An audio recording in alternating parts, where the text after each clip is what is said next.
And that, as we segue from kind of houselessness, I want to now talk about economic recovery, right? Revitalization of the city of Portland.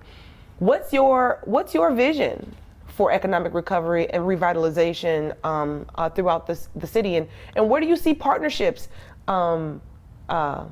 the potential for partnerships to happen? Where do you see those existing right now? Yeah, I know, that's an awesome question. So first of all, we have to stabilize, right? So and we can't escape the crime and homeless challenges when we talk about the fun stuff, which is rebuilding, because our status quo right now is driving away private capital. It is. Companies don't want a headquarter here. If they do, they want to do it in the suburbs. Right. That is directly a result of homelessness and crime. We've never been a particularly pro-business city. Like, the fees have always been high. The bureaucracy's always been high.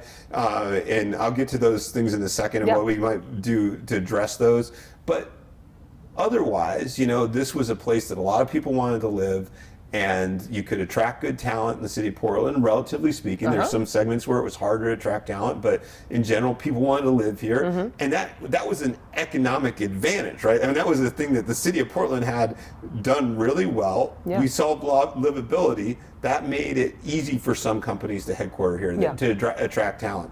Well, that's all in jeopardy right now. So we've got to stabilize that. So that's one. We talked a lot about that subject, so I won't belabor it, but it's a, and then two, I think we don't really have an economic development wing of the city of Portland anymore. Prosper Portland, in its former iterations had more explicit mandate there. In its current manifestation, you don't quite see the same, vigor in pure economic development and attracting capital. And I think we have to engage on that, and that means doing some road shows. That means, really outreach to various industries to show them what Portland has to offer. And we still do, by the way, even though we have these crises on our streets, this is still the economic engine of the state, and we still have this phenomenal agriculture. We've got amazing natural resources. We have cheap energy. We have a highly educated workforce, and we have some great technology companies all in the city of Portland or in our metro area. These are assets to sell. These are assets to attract businesses to invest here, and we've got to make that, tell that story and get that narrative out again. But the third piece is that, we've gone through a crisis. We're still kind of living that crisis right now in the city of Portland.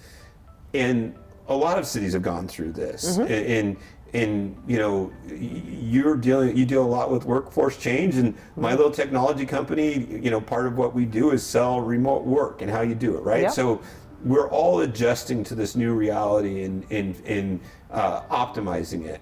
That creates some both unique challenges and opportunities for a city like Portland with a great, historically a great urban core. Well, more people can work remote. What are we going to do about that? Some of them, that's all they want to do, right? I mean, and a large faction of the workforce. And so we're going to, this is a real risk. This is a real challenge for the city of Portland that has built all this infrastructure to bring people downtown, and many fewer workers want to be downtown, both temporarily and some potentially permanently. So while that's a risk, we also have this legacy of livability that's really under siege right now, but we got livability kind of right for a while. And so emerging from 2022, I think we have to make space for the vision. What does post-pandemic Portland look like, right? I mean, it's like, that is, we've got to create that space as a city, engaging with stakeholders at all levels, and that transcends government. I mean, that's engaging with the community, the various business communities. I say various business communities because people talk like it's homogenized business community. So it's like, you got East Side, you got West Side, you got Latino, you got Black, you got Asian. I mean, they're very different subsets of the business community, but bringing them in, engaging, much less the different industries, right? Like it's and being a part of that vision. Also getting back to some of the arts and our cultural organizations and how we engage in what we can do going, as we emerge from all of this. Right. And I don't pretend to know all the answers on that. That's the whole point. We just need to create the space where we can build that common vision.